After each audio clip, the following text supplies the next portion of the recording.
This is the story of Mickey Dorsey, a cadet at Clemson College during the pre-World War II era. I enrolled at Clemson College in 1942. I was the first in my family to go to college. My father and grandfather were farmers and were not given any opportunity to go to college. I left the farm for Clemson not knowing what to expect, and boy, I was in for a surprise. When I got here, the sophomores hazed us all and made us wear those rat caps you see, indicating our freshman status. And there's a picture of the barracks. My, there was hardly anything to those barracks. There were 4 of us in a room, with 2 double bunks against each wall, and a table and two chairs for studying in the middle of the room. During the semester, we could either be found there studying or practicing drills and formations of bowmen before sunrise each morning, rain or shine, and drills were mandatory in all weather conditions. Not long after I enrolled here, I was sent off to fight in the war as an officer in the U.S. Army. That's me, 6th from the left, standing with some of my classmates who also fought alongside me during the war. Almost all of the boys I enrolled with ended up leaving Clemson to serve in the war. After all, Clemson supplied more soldiers for World War II than any other school, aside from West Point and Texas A&M. As an Army officer during the war, I was part of the company that had liberated Jewish prisoners from the concentration camps Gunskirchenlager.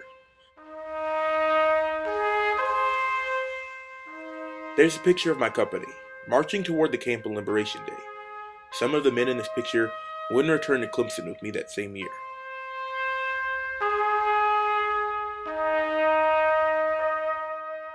Boy, I remember the first big change that I noticed when I returned from the war.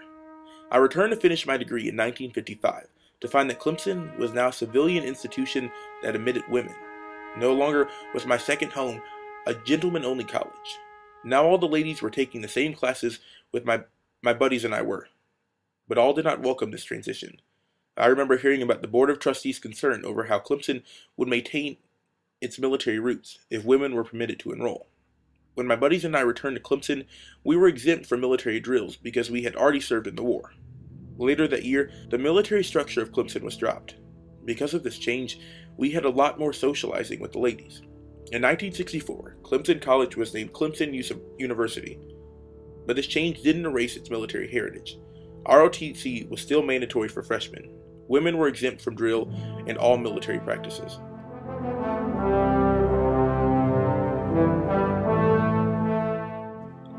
I was a part of the Pershing Rifles organization when I was a cadet here, and now my grandson Luke is too. The drill organization began in 1939 and is still a major part of the ROTC program here. Luke tells me that the Pershing Rifles are the only drill team to remain here at Clemson.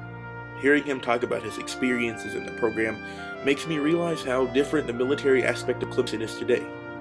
No barracks, no mess hall, no rat caps, and women are allowed to participate in the ROTC programs. There's Luke again, now a sophomore and part of the Army ROTC program, with his friends doing push-ups at the football game. It is my belief that though Clemson no longer directly supplies soldiers to the war, they still prepare them for military and civilian life. But even with all the changes that have occurred here since my time, I have no doubt that Clemson still carries on a rich tradition of military practice, and it is this foundational aspect of the school that sets it apart from any other. Sometimes I'll go down to Bowman Field to watch his company have drill practice, just like we used to do in the same field. When I'm down there, I enjoy visiting the Military Heritage Plaza, where my alumni class has an engraved brick with the year of our graduation from Clemson. The plaza was a gift from the university to those of us who fought in the war, to commemorate the service of such soldiers, and to honor Clemson's military roots. And here I am, years later, standing in front of my portrait at the VE Hospital in Colorado Springs, and I was able to stay there years later because of the training I received from Clemson. I will forever be proud not only as a World War II veteran, but as a Clemson Tiger.